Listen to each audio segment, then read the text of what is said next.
Jennifer talks to Jonas, who was Craig's best friend, and is very upset by his death. She tells him she was the last person to talk to Craig, and that his last wish was for her and Jonas to be together. Jonas agrees to go with her in Toma. Wroblewski hears Jonas screaming in the parking lot and thinks he is just crying, grief at first, but he soon figures out what is going on and goes into the bush to check it out. He finds Jonas's body being eaten by a deer. A couple of hours later, the cops pick up the body, and Jonas's dad says he will find and kill his son's killer. At her house, Needy is cooking while listening to the radio. She hears that Low Shoulder has become heroes because of the fire.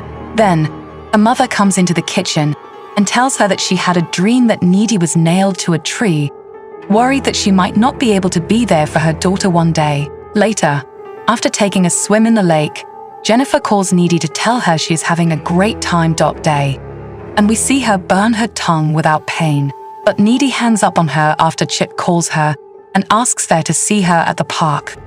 When they meet, Chip tells her about Jonas' death, so Needy keeps him company to comfort him. Days continue to pass and the school keeps on mourning, except for Jennifer, who is as peppy as always. Their little town has become famous around the country, and the press couldn't get enough of their drama. The song that Low Shoulder played the night of the fire becomes a hit nationwide and almost an anthem in town. A month after the tragedy, Mr. Wroblewski tells his class that the band has accepted to come and play at the school's spring formal for free.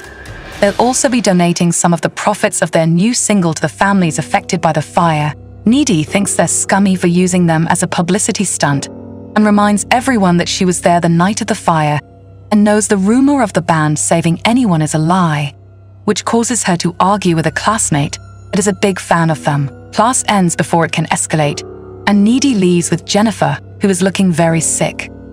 When Needy comments on it, Jennifer says it is wearing off. Suddenly, Colin walks up and asks Jennifer out, but she turns him down. When Needy says she thinks he is cool, though, Jennifer changes her mind and tells Colin to come by her place later. That night, Needy goes to Chip's to spend the night making love. In the meantime, Colin is driving to the address Jennifer texted him and is very confused when he arrives at an abandoned house that he must enter through. When he follows the sound of music, he finds a room with candles burning and Jennifer. Jennifer distracts him with kisses, but when her eyes change color, he steps back. Jennifer grabs him and says she needs him to be scared, so she breaks his arms and throws him on the floor so she can start feeding on him. Back to Needy, she starts to see blood while she is still close with Chip. The roof looks like it is leaking, and both Jonas and Jennifer look like they have been hurt. Chip sees her sitting nearby. At first, he thinks her groans mean she is happy, but he soon realizes Needy is too upset to continue, so she gets dressed and leaves in her car. In the middle of the road, she almost crashes into Jennifer, who is covered in blood again, and is now jumping on Needy's car window. Jennifer falls off when Needy drives back at a high speed though. Needy goes home and cries and dreams about Jennifer until she falls asleep on the couch. She wakes up a few minutes later and goes to her room, where she finds Jennifer's body finds Jennifer waiting for her there, but she has no blood on her and is only wearing pants and one of Needy's t-shirts. Jennifer starts kissing her, and after some initial reluctance, Needy kisses her back. Jennifer starts touching her, and that is when Needy snaps out of it. Needy is freaking out about what she saw earlier, so Jennifer finally tells her the whole story of what is going on. On the night of the fire, Low Shoulder took Jennifer to the waterfall and tied her to the ground so he would give her to a monster in exchange for fame and success. The guys stabbed her while singing Jenny to her, and then they threw the knife into the river. For some reason, she did not die. Instead, she woke up and could not remember anything. Way to Needy. Since Needy is her friend, she could not hurt her, so after leaving her house, she went down the road and found Ahmet, who had gotten out of the fire, but no one knew he was still alive. So she took him into the woods and ate him. Jennifer knows that when she is full, she cannot be killed, and she shows Needy by cutting her arm and having the wound heal itself right away. Needy, who is upset, asks Jennifer to leave, and she does so by jumping out of the window, getting hurt. A few days later, Needy helps out at Colin's funeral, where his emo friends and his mother fight. Colin's school has a memorial for him, and students are taught about the buddy system and how to deal with sadness, but no one seems to care anymore. They have moved on. Needy hasn't, so she starts doing research in the school library's paranormal area. She avoids Jennifer and finds out that her friend is now possessed by a succubus, a demon that must eat flesh, because the rite went wrong because Jennifer was not a virgin. The only way to kill her is to put a sword through her heart when she is weak.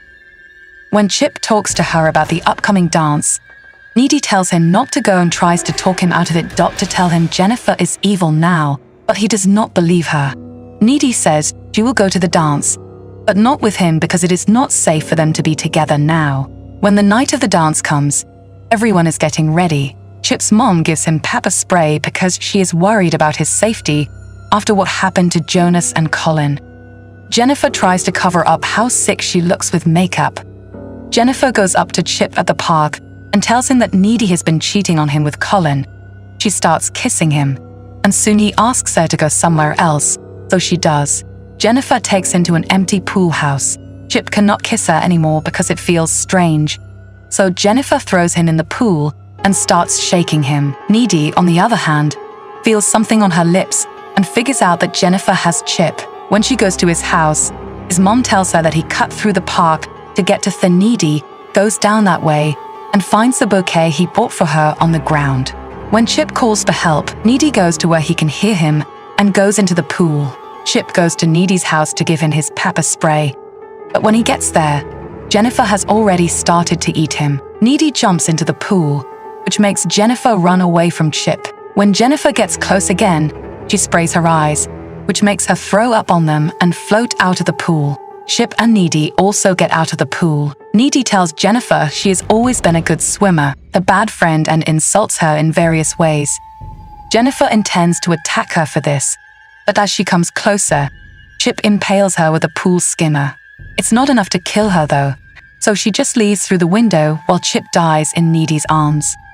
A few moments later, Needy is back in her house, thinking about what happened and deciding on a plan. After changing into clean, dark clothes, she goes to see Jennifer, who is at her house going through the school yearbook to choose new victims while looking sick because she couldn't feed.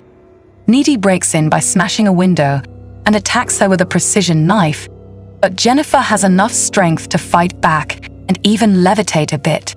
She bites Needy on the arm before she cuts a cross on her stomach, and after some struggling in the air, Needy tears off Jennifer's matching friend necklace, causing her to let go of her and fall on the bed. Needy lands on top of her and stabs her in the heart, effectively killing her, but she's caught in the act by Jennifer's mother. Back in the present, Needy tells us that if you are bitten by a demon and survive, you gain some of its abilities. Needy can levitate now, so she uses that power to escape solitary confinement through the window, then uses super strength to simply walk through the grills outside. She makes her way to a road next to a river, where she finds Nicole's knife and the objects scientists have thrown into the waterfall. As the sun rises, she manages to hitchhike a ride to Madison, where Low Shoulder is staying in a fancy hotel. The band is living the best life now with fans, money, and drugs. That is, until Needy finds them and murders them all. Make sure to subscribe and turn on notifications so you can watch more videos like this. Click this video to enjoy another amazing movie. Don't miss out on its shocking ending.